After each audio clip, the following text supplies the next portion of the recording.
Invoke auspiciously. So if everyone can repeat it after me. Om Namo Bhagavate Vasudevaya. Very good. So we'll try it all together now.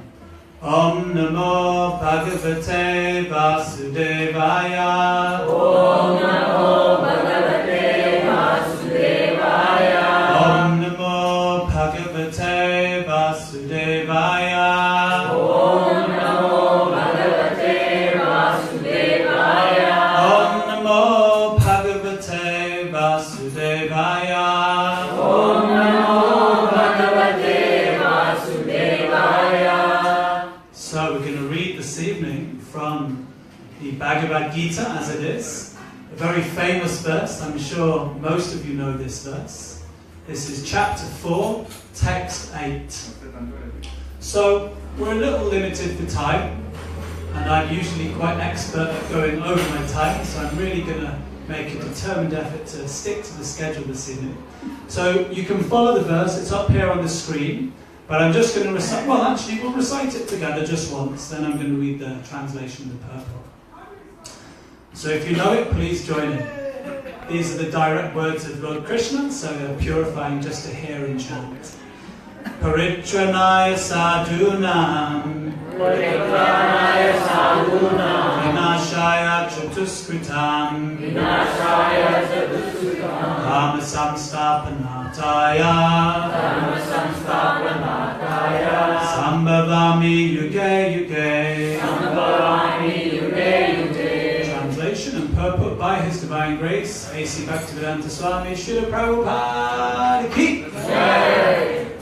To deliver the pious and to annihilate the miscreants, as well as to re-establish the principles of religion, I myself appear millennium after millennium.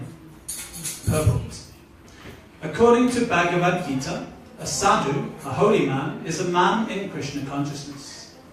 A person may appear to be irreligious, but if he has the qualifications of Krishna consciousness, wholly and fully, he is to be understood to be a sadhu. And duskritam applies to those who do not care for Krishna consciousness.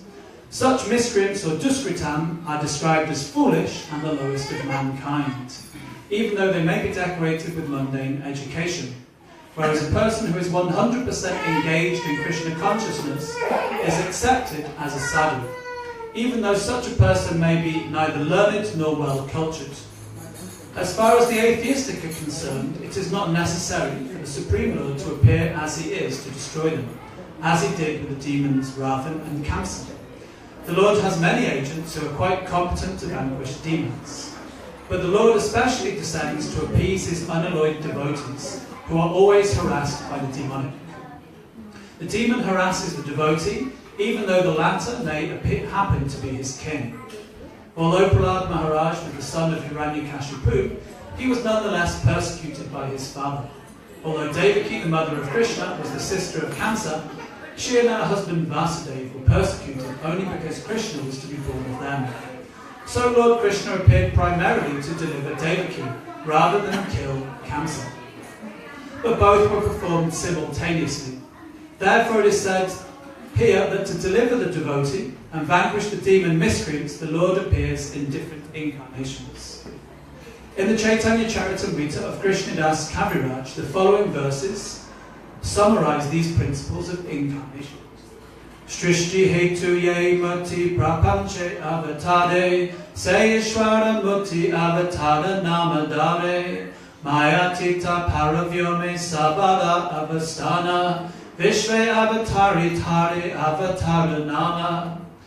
The avatar, or incarnation of Godhead, descends from the kingdom of God for material manifestation. And the particular form of the personality of Godhead who so descends is called an incarnation or avatar. Such incarnations are situated in the spiritual world, the kingdom of God. When they descend to the material creation, they assume the name avatar.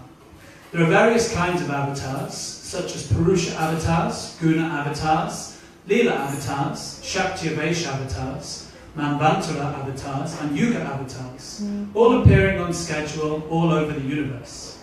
But Lord Krishna is the primeval Lord, the fountainhead of all avatars. I'll read that sentence again. But Lord Krishna is the primeval Lord, the fountainhead of all avatars. Lord Sri Krishna descends for the specific purpose of mitigating the anxieties of the pure devotees, who are very anxious to see him in his original Vrindavan pastimes. Therefore, the prime purpose of the Krishna avatar is to satisfy his unalloyed devotees. The Lord says that he incarnates himself in every millennium. This indicates that he incarnates also in the age of Kali. As stated in the Srimad Bhagavatam, the incarnation in the age of Kali is Lord Caitanya Mahaprabhu, who spread the worship of Krishna by the Sankirtan movement, congregational chanting of the holy names, and spread Krishna consciousness throughout India. He predicted that this culture of Sankirtan would be broadcast all over the world, from town to town and village to village. Lord Chaitanya, as the incarnation of Krishna, the personality of Godhead, is described secretly, but not directly in the confidential parts of the revealed scriptures, such as the Upanishads, Mahabharata and Bhagavatam. The devotees of Lord Krishna are very much attracted by the Sankirtan movement of Lord Chaitanya. This avatar of the Lord does not kill the miscreants, but delivers them by his causeless mercy. Om Jnana Timirandasya Gyananjana Shalakaya Chakshurum Militam Yena Tasmai Shri Guruve Namaha. Jai Shri Krishna Chaitanya Prabhu Nityananda Shri Advaita Gadadhar Shivasari Gaura Bhaktivinoda. Now everyone all together, hands in the air, and as loud as you can, on the count of three, we're going to chant the Hare Krishna mantra. 1, 2, 3. Hare Krishna, Hare Krishna, Krishna Krishna, Hare Hare, Hare Rama, Rama Rama, Hare Hare. I think we can do better than that. Let's have one more try. Okay, 1, 2, 3, louder. Hare Krishna, Krishna Krishna, Hare Hare, Hare Rama, Rama, Hare Hare. That was much better, thank you. So, we did welcome everyone at the beginning of the program, but some of you have just arrived or have come in since, so we'd like to welcome you all again and wish you all a happy Janmastami. So we've just read, thank you, we've just read from chapter 4, text 8 of the Bhagavad Gita, which, as we said, is a very famous verse. Especially if you're brought up in India, you know these verses, like they say, like the back of your hand. But what we're going to try and do is it's one thing to know the shloka, or to know the verse, but another thing is to actually understand what it really means and try and apply it in our own life. So this is a well-known, often quoted and very popular verse. And in this verse, Krishna explains in detail why he appears in this material world. And actually, it's quite amazing that Krishna does come to this material world. Because in the Bhagavad Gita, Krishna describes this material world in 2 words. He says this material world is Dukkhalayam Ashashvatam. Does anyone know what that means? Dukkhalayam Ashashvatam. Vrajendra Nandan Prabhu, you have your hand up there. Temporary and full of miseries. Temporary and full of miseries? You've put a bit of a downer on the festival mood now. Yeah, but that's right. Krishna says this material world is temporary and full of misery, or temporary and full of suffering. This is Krishna, in these 2 words, Krishna has summed up the whole of material existence. There's so many books in Waterstones and different bookshops explaining about the material world, but nothing is as concise as that. Dukkhalayam Ashashvatam. This world is temporary and full of suffering. So then you may ask, why would Krishna want to come? Krishna, he's known as Akila Rasamrita Murti, which means that he's the enjoyer of all transcendental relationships.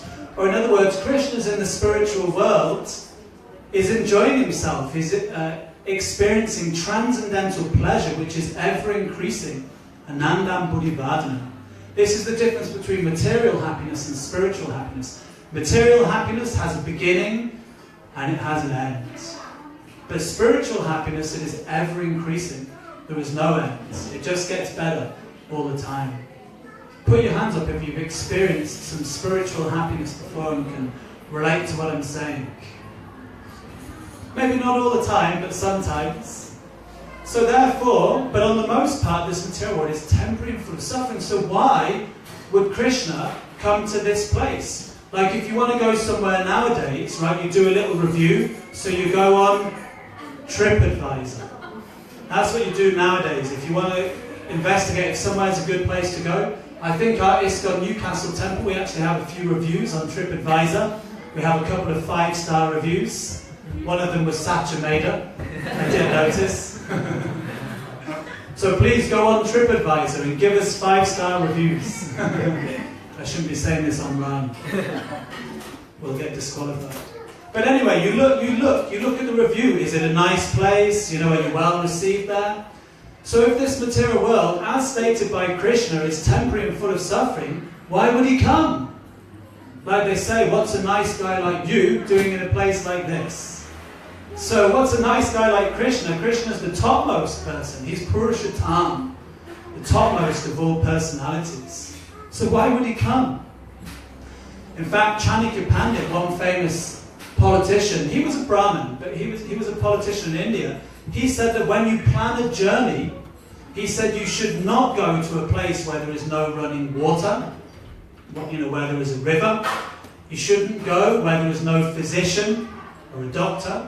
You shouldn't go to a place where there is no pious king or a stable government. And you shouldn't go where people are inimical to you, or in other words, where people don't like you. You know, for instance, if you go on holiday somewhere, you want to have some clean water. We drink water, we wash ourselves, we wash our clothes. You know, you may want to have a good physician. One time when I was younger, I went on holiday interrailing. Who's ever been interrailing before? Put your hands up if you've been interrailing. We travel around Europe on the trains. So when we went, we decided we were going to have a whistle-stop tour of everywhere. So we thought we'd see as many places as we could within 1 month. And we were having a whale of a time, as the saying goes. And then I was in Prague, in the Czech Republic. Funnily enough, that was the first place I saw the devotees, actually. I was in Prague. I was there with 3 of my friends. And then all of a sudden, we heard, Hare Krishna, Hare Krishna, Krishna Krishna, Hare Hare, Hare Rama, Hare Rama, Rama Rama, Hare Hare. And then all of a sudden these Hare Krishna devotees, it was like they teleported in from the spiritual world. I didn't see them coming down the street, they just suddenly appeared and there they were. And I thought, wow, this is amazing, who are these guys, what is this? And I just wanted to join in. But then, funnily enough, a couple of days later, in fact, it might have even been the same night, actually, then I ended up intoxicated. I won't go into the details. And I ended up punching a lamppost. You do silly things when you get intoxicated, and I broke my metacarpal. I broke my hand. So funnily enough, I got this stark realization straight away that this material world is temporary and it can be full of misery. So I broke my hand. But luckily, there was a physician. The point we're making is don't go to a place where there's no physician. There was a physician, but it took me a couple of days when I was in Austria. And then, when I was in Vienna, then I got my hand mended. Because to start with, I didn't realise my hand was broken. It was all swollen up like a balloon. And then when the swelling started to go down, my finger also started to go like this. And I said to my friend, I don't think it should be looking like that. It should be doing that. And he said, no, I think you better get it checked out. So luckily there was a physician, I had some holiday insurance, and I had my hand mended. So don't go where there's no physician, or where there's no pious king or a stable government. For instance, if you go to a place, like some of the places in the Middle East, Palestine or Jerusalem, they're very unstable politically. So if you go there, you may end up running into some trouble. And there are some places in the world, here in Newcastle, we can go out and we can sing and dance Hare Krishna in the streets, we can wear funny-looking clothes, to some people, quote-unquote, and no one will, bat an eyelid. Some people will appreciate it, but in some countries you cannot do that. You'll be arrested, thrown into jail, maybe even executed. Who knows? So don't go. Don't go where there is no stable government. And don't go where people don't like you. I mean, that just makes sense. Who wants to go to a place where no one likes you? Just, you wouldn't want to do it. But in this material world, for the most part, more or less, everyone is inimical to God. We've all come here to the material world to try and forget God, to try and enjoy ourselves separately from God. So again, why would Krishna come? This material world is described like a prison house. It's called Durga Dham. Now, right now, we're focusing on the negatives. You might be thinking, well, this doesn't sound very festive. It's temporary, it's full of suffering. The material world's a prison house. Watch out in case you break your hand on a lamppost or whatever it is. But don't worry, we're going to end on a positive note. So, like this, the material world is described as a prison house, Durga Dham. And just like in a prison, you have different standards of prisoners. You have A-class prisoners, B-class prisoners, C-class, depending on the the seriousness of your crime. Or sometimes when you're in the prison, you can perform some good activities and you get a better cell.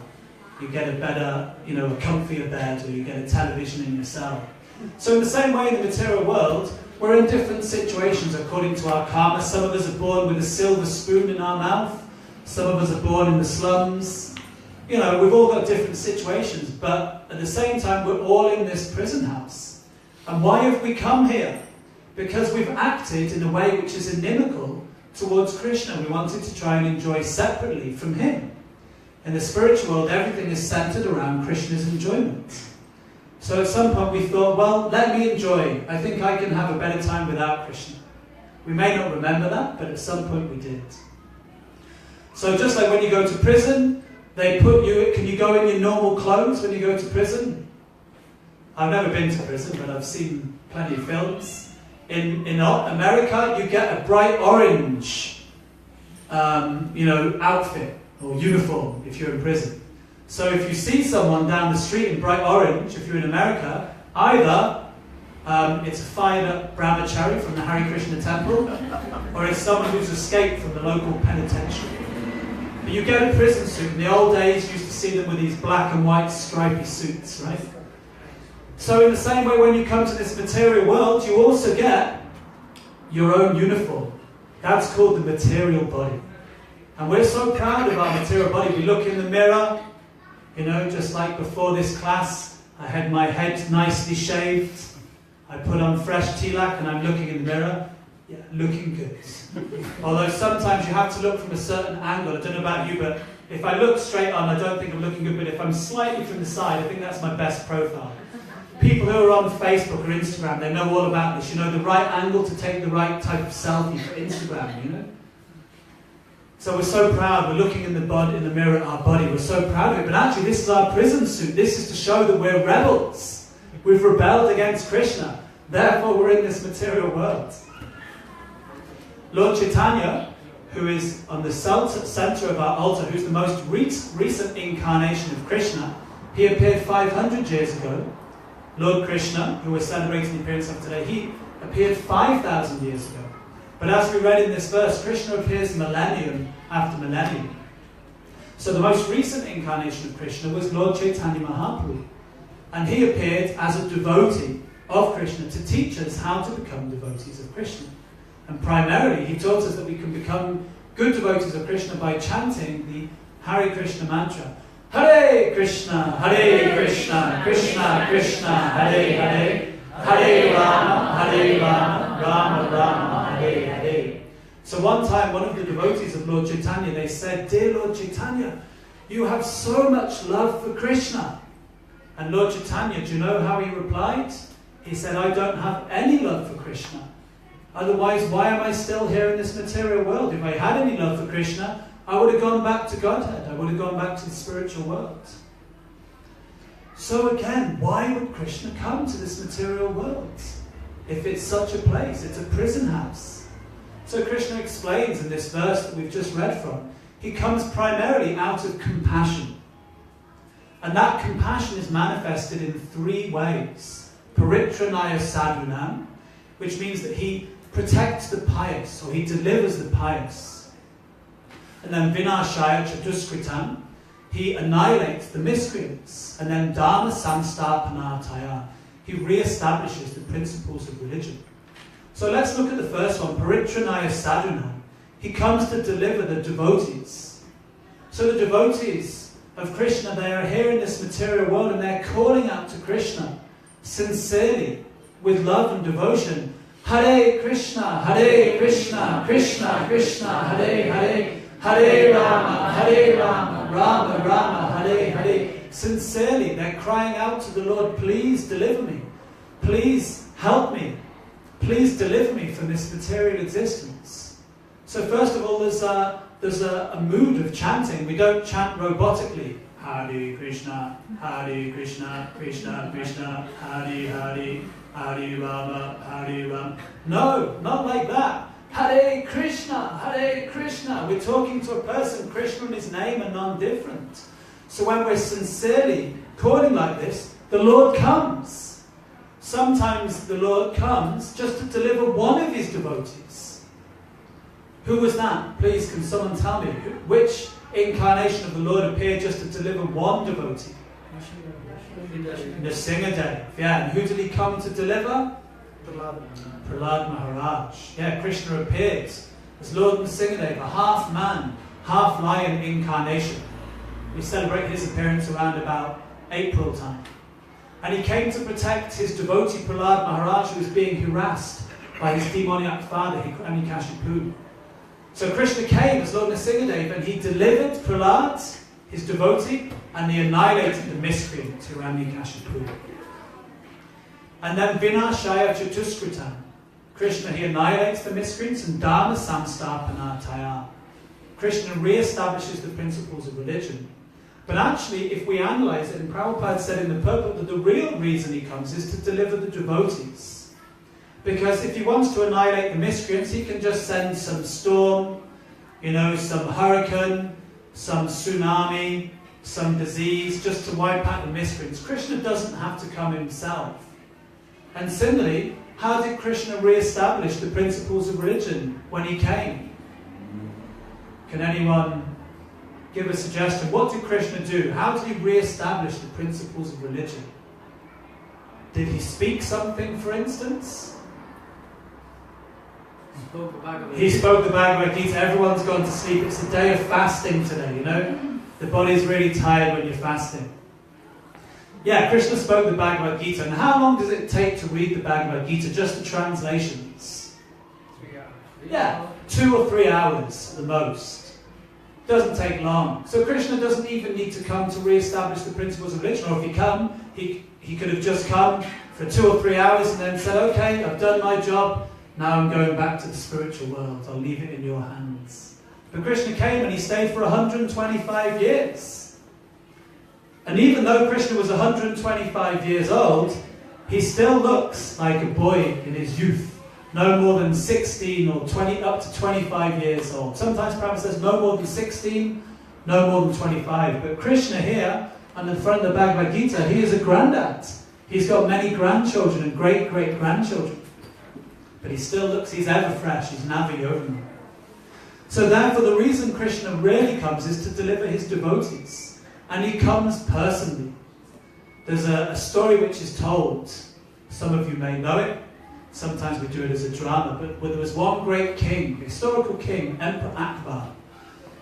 And he was a Muslim king, but he was very favourable, and he even had a Hindu minister, Birbal. There's many stories of Akbar and Birbal.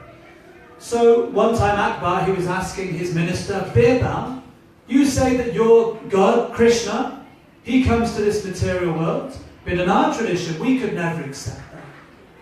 Like we said, what's a nice guy like God coming to a place like this? How can you say God comes to this material world? This is a nasty place. And then Birbal said, no, he does. I will show you, one day I will show you why God comes to this world. So one day on a special royal function, Akbar, he was out in his palace grounds. There was a huge great lake and they were taking a walk around the lake. And then Akbar's grandson, just a young boy, 5 or 6 years old, he fell into the lake. And then there was a whole huge commotion. Oh, the emperor's grandson has fallen in, what will we do? So then all the king's horses and all the king's men, they all came forward. We will jump in and save him. And Akbar said, get out the way. He said, I will save my grandson. And he took off his crown, took off his sword, his huge royal gown. He threw it off and he was down into his smalls, as we say. And he dived in. He dived down to the bottom of the lake and he rescued his grandson. He pulled him out onto the surface and he was doing CPR, mouth-to-mouth resuscitation, like this, and then Birbal came and then, he came back to life. He coughed up some water, and he came back to life. Hooray! The grandson has been saved. And then Birbal came and said, so you see, Akbar, Emperor Akbar, now you see why God comes to this world. And he said, Birbal, what are you talking about? I've just saved my grandson here. I'm in distress. What are you talking about? He said, no, you see, Akbar, Emperor Akbar. He wouldn't have just said Akbar. He would have, off with your head. Had to be respectful. You see, Emperor Akbar, you have so many servants, so many guards and soldiers, so many people waiting to serve your every command. But out of love for your grandson, you personally dived in to save your grandson. So in the same way, Krishna, God, doesn't have to come to this world. He can send anyone. He can send one of his representatives. But out of love for all of his children, for all of the living entities, he personally comes out of compassion. I read recently that one of the prime motivating factors of all interaction is affection for family members. Put your hands up here. Who's got a family? Okay, let me ask another way. Okay, let me ask another question. Put your hands up here if you have children. Really? Veda, you have children? How old are you, Veda? 4. And how many children have you got? You've 3 children. That's amazing. Just see. So, when you have children, the other day I was at my mum's house and somehow or another it came up in the conversation. She was saying that the love we have for our spouse, or the love that a wife has for her husband, or the husband has for the wife, actually it's not unconditional. There's definitely conditions there. Sometimes you don't love your husband or your wife, sometimes you fall out of love with them, sometimes you have a big argument with them, and sometimes you never recover from those arguments. But she was saying, but actually, for your children, it's a very different type of love. That no matter what your children do, you'll always forgive them and you'll always be there for them. Is that right? Mothers, is that true? Fathers, is that true? Yeah, I don't know. I don't have children myself, but my mum was telling me. So my mum loves me. I think that's what you're saying. Even though, even if I'm a naughty boy, she still loves me. So in the same way, like we're saying, the prime motivating factor for all action is affection for family members. So Krishna also has his family. Who is that? That is us. Krishna says in the Bhagavad Gita, Aham bija prada pita. He said, I am the seed-giving father of all living entities. All living entities are Krishna's children. So we may have forgotten Krishna, but he doesn't forget us. In the Shastra, or in the scriptures, it is said that a woman who has been offended, and also an elephant that's been offended, they never forget. There was a story in this regard, actually. One time, this is a true story, this took place in India, there was a circus trainer. Sorry, he was an elephant trainer. And he was training this elephant, and he trained him to do many different things. And then one elephant, it had a baby. What's a baby elephant called? Is it a bull? A calf. Thank you. So this elephant had a calf. But what happened was they separated the calf from its mother, and they sent this calf away to the circus. And then of course the mother was very, very upset, and she wouldn't do her tricks, and she was really upset because her baby had been taken away from her. So many years later, this elephant trainer, he retired from doing what he was doing. There was a huge procession in Calcutta. Big procession, and then it was like a royal procession, and therefore these big elephants, they were coming down the street. And then this elephant was walking down the street, and then it spotted one person in the crowd. And it picked up this person with its trunk, swung him around. We don't want to be too graphic, you know, this is there's children here, but he swung him around, this is a true story, he swung this man around, threw him down and stamped on him. Like tomato chutney, you know, chapati with tomato chutney. So anyway, what happened was this case got taken to court. Srila Prabhupada told this story to illustrate a point, so we'll tell the point in a second. So then it got brought up in court. What should we do with this elephant? She's a dangerous elephant, you know. She might just randomly pick someone up and kill them. But then what happened was someone recognized, someone knew who this man was who'd been killed, and he testified in court. He said, actually, this man who was killed, actually, he was an elephant trainer. And he'd been training this elephant, and he had taken the child, or the calf, away from the mother. And therefore this mother remembered this man, and therefore killed him. So therefore, in court it was decided that we shouldn't punish this elephant. And then the court judge, he quoted this, he said, because a woman and an elephant that has been offended never forgets. I'm not going to ask the ladies, but you know, if your husband offends you or does something to annoy you, you know, it may take a long time to forgive him. You may never forgive him. You might hold that grudge throughout your whole life. So Prabhupada said, with the same intensity, Krishna never forgets his devotee. He never forgets service that's been rendered to him by his devotee. In fact, it is said that when Krishna, we'll have questions at the end, Veda, if that's okay. It is said, Srila Prabhupada said that when someone chants the holy name of Krishna just once, Hare Krishna, Hare Krishna, Krishna Krishna, Hare Hare, Hare Rama, Rama Rama, Hare Hare. Krishna writes his name down in a little black book. Maybe he has an iPad nowadays, this is the 21st century. He writes his name down on his iPad, and then he follows that person life after life. So Krishna never forgets some service that's been rendered to him. So like this, Krishna appeared 5,000 years ago. Actually, we say 5,000 years ago, but we've been saying 5,000 years ago for the last 50 years in ISKCON, so it's probably 5,050 years now, something like that. More. Anyway, something in the region of 5,000, give or take a few. Krishna appeared 5,000 years ago in Vrindavan. Now, Krishna can appear in many forms and in many ways. Someone give me an example of one form that Krishna can appear in. And I don't mean avatars, I don't mean like Matsya or Kurma, but different forms that Krishna can appear in. Rajendra Nandan Prabhu. In the form of a Shalagram Shila. Okay, so he can appear in the form of a deity. How else can Krishna appear? In the form of the name. The holy name of Krishna. Very good. How else can Krishna appear? But you're going to have to put your hand up, otherwise you're going to have to start. Someone said something there, but there was no hand. Who said something there? Shantosh Prabhu. He can appear anytime. He can appear anytime. This is true. He showed that in the incarnation of Nrsimhadev. He appeared from a pillar. How about prasadam? Can Krishna appear in the form of prasadam? Food that's been offered to Krishna? Yes. Yes.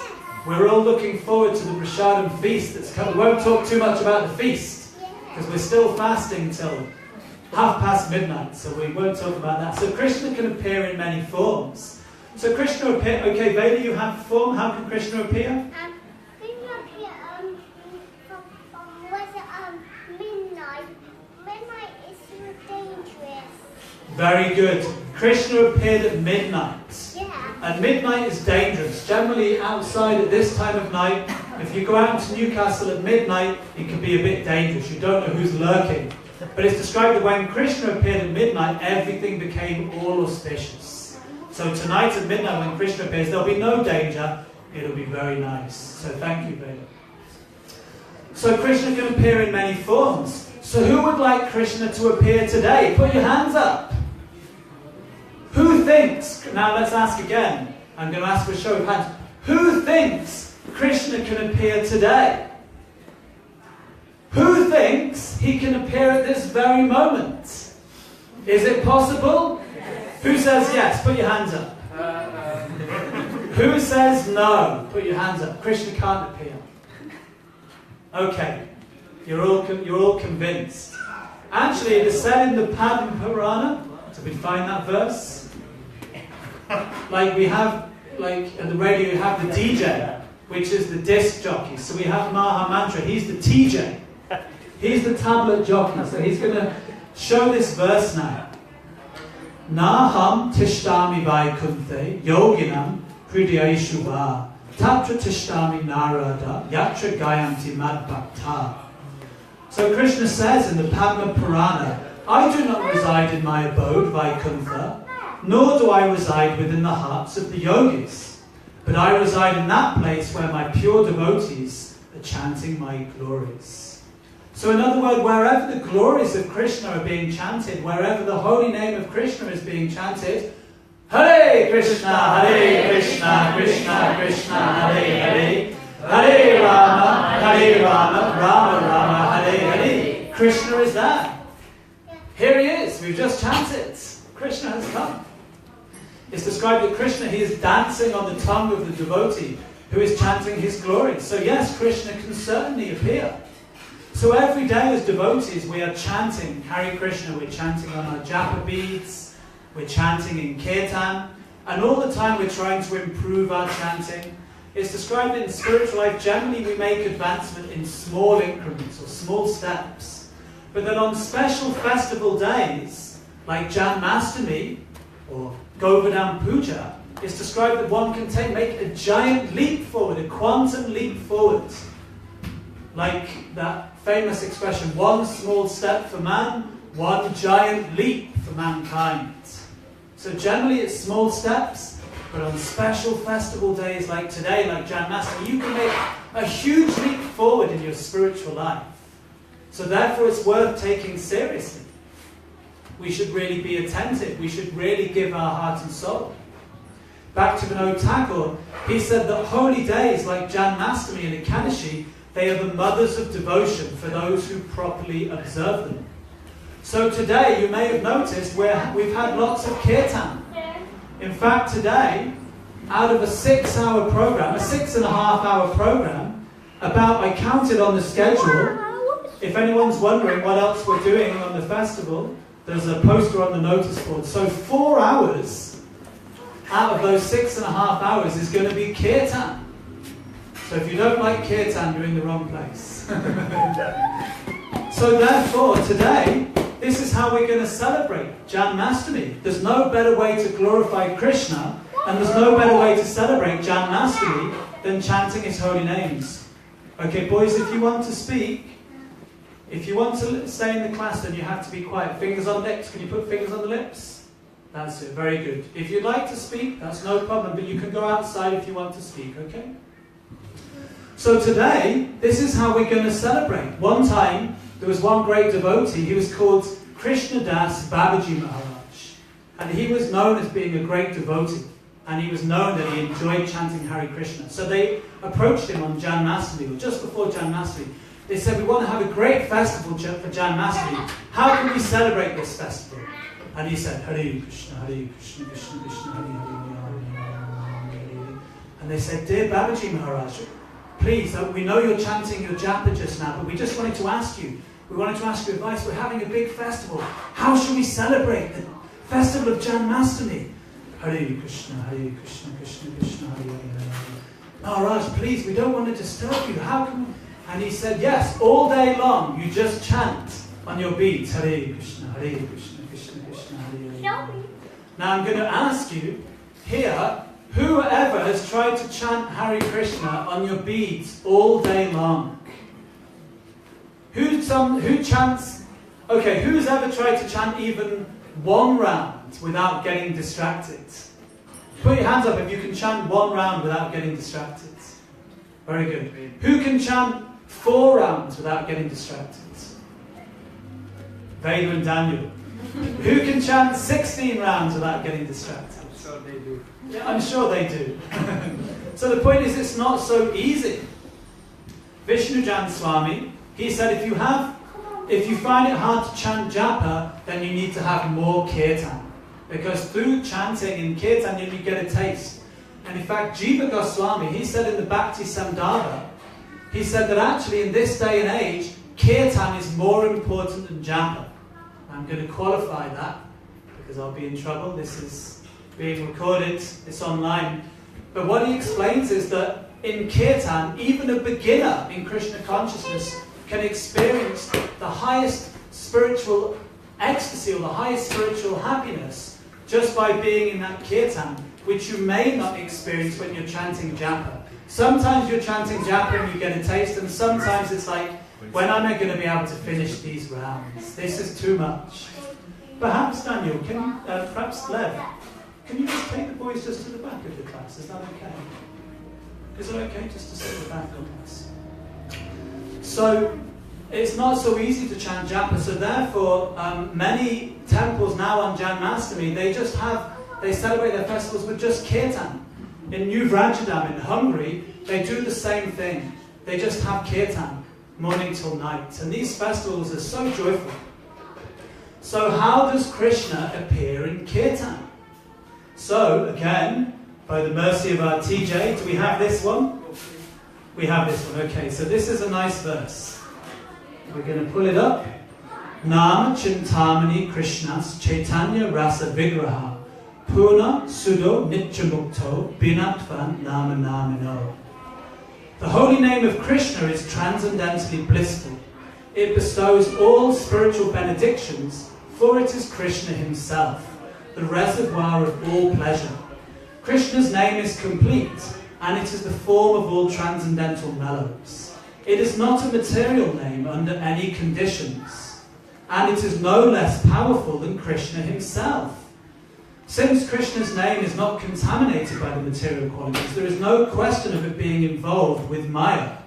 Krishna's name is always liberated and spiritual. It is never conditioned by the laws of material nature. This is because the name of Krishna and Krishna himself are identical. So Krishna and his name are non-different. So this is how Krishna appears in Kirtan. When you chant Krishna's name, Krishna is right there. And we have another couple of quotes. This is from the second verse of the Shikshashtakam. Do you have this one, Mahamantra? That's okay. But anyway, the second verse it is said, Nam Nam Makari Bahuda Nija Sarva Shaktis. That Krishna has invested all of his power in these holy names. There's as much, because Krishna, he is the strongest. There's no one stronger than Krishna. The other day, Sharadiya Rasa, she gave a lecture on Balaram Jayanti, and she was talking about how Balaram, who is non-different from Krishna, he is the origin of all strength. So Krishna has put all of that strength, all of that potency in his holy name. And we have one last quote. Do we have it up there? Okay, this is from the Chaitanya Charitamrita. Kali Kali Nama Rupe Krishna Avatar Nama Hoite Hayasava Jagat Nishta. In the age of Kali, the holy name of the Lord, the Hare Krishna mantra, is the incarnation of Lord Krishna. So Krishna appeared 5,000 years ago. In his original form, he appeared 500 years ago as Lord Chaitanya. But Krishna has also appeared as the sound incarnation. Simply by chanting the holy name, one associates with the Lord directly. Anyone who does this is certainly certainly delivered. So, who finds these verses inspiring? Is anyone feeling more inspired to chant the holy names? So it's inspiring when we hear about the potency of the holy name. But even so, even though we hear the glories of the Hare Krishna mantra, even so, even in Kirtan, sometimes we don't experience happiness. We're distracted, and sometimes we're thinking, oh, I don't like this melody, or, I just can't get into it. So therefore, like we said, the problem is not that Krishna is not there, the problem is that we're not there. You know, Krishna's there in his holy name, but when we're chanting, our mind is somewhere else. We're thinking of something else. We're maybe thinking of, when is this lecture going to stop? Or when is the feast going to, when can we break this feast? I'm really hungry, I'm fasting. Or I don't like this person's singing. Have you ever experienced that? Sometimes someone's leading a kirtan and you think, I just can't get into this. This person's singing out of time or out of tune. Or, you know, it's not fired up enough, this kirtan's too slow. So the kirtan's there, but we're thinking of something else. So therefore we have to try and tune in to the transcendental sound. Just like sometimes you tune into the radio. Before the days of digital radio, you had the dial and you would tune it, and sometimes you get interference. Somehow or another, the holy name's there, Hare Krishna, but we've got some interference. So you have to tune in. You have to tune in exactly to the right radio wavelength. So, you know, 97.9, that's Radio 1 FM. So what is Radio Krishna FM? What's the wavelength for Radio Krishna? Does anyone know? I don't know, I'm asking myself. I haven't thought that analogy through.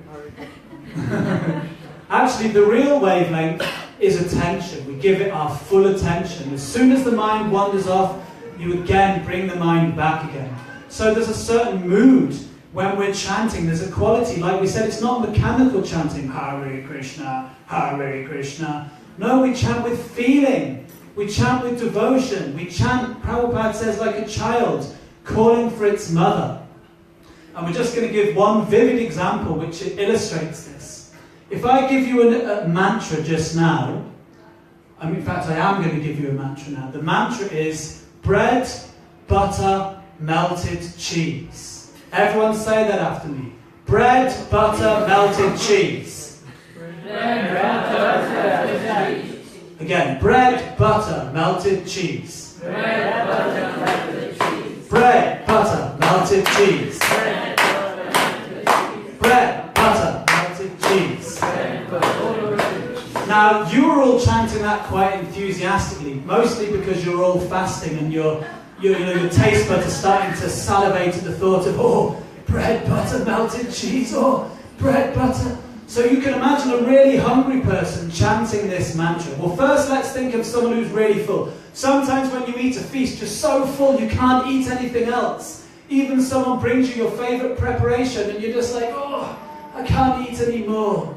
So if you're really full and you try and chant this mantra, you just chant it robotically. Bread, butter, melted cheese, bread, butter. Someone who's, maybe someone who's really well fed, they're maybe a little bit, you can see they're not lacking a meal, they don't chant it with feeling. But you give that same mantra to someone who hasn't eaten for a week. They've just been living on breathing air and drinking water.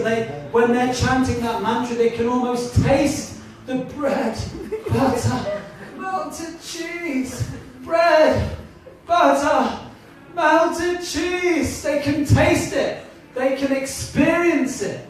There's a quality, they're hungry. So when we're chanting the Hare Krishna mantra, we have to be hungry for Krishna. Please deliver me. Please engage me. Please help me.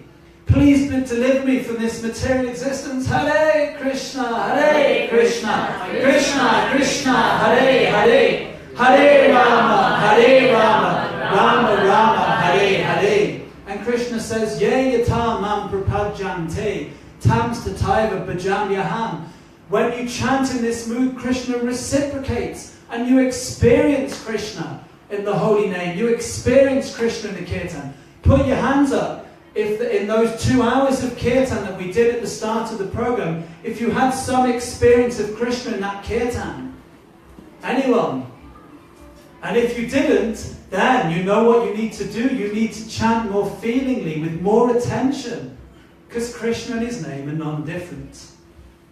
And by this chanting, we're asking Krishna to appear in our hearts. Our question was, can Krishna appear today? He appeared 5,000 years ago. You all said, yes, he can appear today. This is the process. By hearing and chanting with rapt attention, we're asking Krishna, please come and appear within my heart. But Krishna will not appear in a place that's dirty. Like if you're inviting a guest round to your house, what do you do usually? If someone's coming round, particularly if, you respect that person a little bit, what do you do to your house? You clean it, right?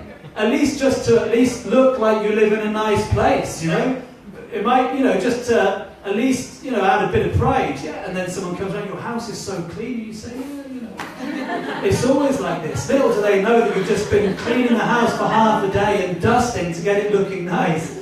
So what to speak of if just to your friends coming around? If you want the Supreme Lord, the most important person to come and reside in your heart, you have to do some real cleaning. This is called Shravanam Kirtanam, hearing and chanting, or Scrubbanam Moppanam. You scrub and you mop. Shravanam Kirtanam, Scrubbanam Moppanam. You have to really cleanse your heart, because we want Krishna to come and reside, we want him to appear in our heart. So the more we chant, Hare Krishna, Krishna Krishna, Hare Hare, Hare Rama, Rama Rama, Hare Hare. The more we chant in this mood of begging for mercy, begging for the mercy of Lord Chaitanya, in this way, at midnight tonight, if we carry on chanting like this throughout the rest of the program, by the mercy of Lord Chaitanya, by the mercy of Lord Krishna, Krishna will appear in our hearts. Shri Krishna Janmastami Maha Mahotsav Ki Jai. Shri Harinam Sankirtan Yajna Ki Jai. Krishna appearing in our hearts at midnight Ki Jai. Srila Prabhupada Ki Jai. Fasting Ki Jai. That wasn't very enthusiastic. Nitai Gaura Premanande. So thank you so much for your kind attention. We're going to stop there, and we're now going to hand over to Kirtida, and she's going to sing a bhajan for about 20 minutes, and then after the bhajan we're going to have a drama by the Panchatattva players, and then we're going to continue with more kirtan. Hare Krishna. Hare.